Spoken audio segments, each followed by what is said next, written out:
কেবিনেটে সিদ্ধান্ত গ্ৰহণ কৰে যে এতিয়াৰ পৰা জলমিত্ৰসকলক আমি চেনিটেশ্যনৰ কামতো গাঁৱত ব্যৱহাৰ কৰিম আৰু তাৰ ফলত তেওঁলোকে মাহিলী 1000 টকা অনাৰিয়ামো পাব আৰু কামৰ ভিত্তিত তেওঁলোকে 500ৰ পৰা 2000 টকালৈকৈও পাৰফৰ্মেন্স বেছ ইনিচিয়েটিভ পাব পাৰিব।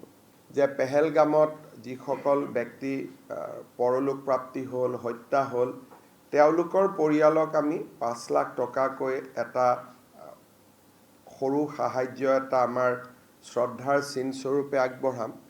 মোৰ এনাউন্সমেণ্টটো যোৱাকালি কেবিনেটে অনুমোদন জনাইছে। 12 তাৰিখৰ পিছত অসম চৰকাৰৰ প্ৰতিনিধিয়ে গৈ শ্বহীদ পৰিয়ালসকলক বা যিসকল পৰলোক প্ৰাপ্তি হ'ল তেখেতসকলক আমি আমাৰ অসম চৰকাৰৰ শোকবাৰ্তা আৰু সৰু যিটো আমি এটা শ্ৰদ্ধাপূৰ্বক এটা অনুদান আগবঢ়াইছোঁ সেইটো আমি হেণ্ডঅভাৰ কৰিম। BIO আৰু ভিজিলেন্স এণ্টি কৰাপশ্যনক চামিল কৰাৰ সিদ্ধান্ত লৈছোঁ যাতে বেছি পুলিচ অফিচাৰ পালে ভিজিলেন্স আৰু এণ্টি কৰাপশ্যনে তেওঁলোকৰ এণ্টি কৰাপশ্যন ড্ৰাইভটো আৰু বেছি ষ্ট্ৰং কৰিব পাৰে।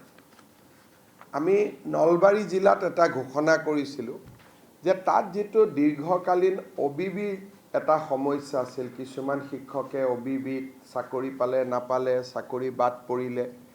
আমি নলবাৰীত ঘোষণা কৰিছিলোঁ যে এওঁলোকক চাকৰিটো দিব নোৱাৰি, কিন্তু মুখ্যমন্ত্ৰীৰ আত্মনিৰ্ভৰ অসম আঁচনিত যদি আবেদন কৰে তেওঁলোকক আমি 2 লাখ টকা কৰি এটা এককালীন অনুদান দিম।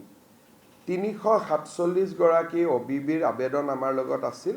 ৰাজ্য চৰকাৰে এখেতসকলক 2 লাখ টকাকৈ দিব সিদ্ধান্ত লৈছে যাতে বিষয়টোৰ এটা নিষ্পত্তি হ'ব পাৰে। কালি আমি ইলেক্ট্ৰিচিটি আছাম পাৱাৰ ডেভেলপমেণ্ট কৰ্পোৰেশ্যনক 300 কোটি টকা এজ এ টাৰ্গেটেড ছাবচিডি আৰু 200 কোটি টকা এজ এ নৰ্মেল ছাবচিডি আমি 500 কোটি টকা কেবিনেটে দিব সিদ্ধান্ত লৈছোঁ যাতে এপ্ৰিল মাহত যে 1 টকা বিদ্যুতৰ নিৰিখ কমিছে তাৰ ফলত বিদ্যুৎ পৰিষদে যাতে লোকচানৰ সন্মুখীন হ'বলগীয়া নহয়। মচুৰ দালি, চেনি আৰু নিমখ আমি অক্টোবৰ মাহৰ পৰা ৰাজ্যৰ 72 লাখ পৰিয়ালক সুলভ মূল্যত দিয়া আমি আৰম্ভ কৰিম।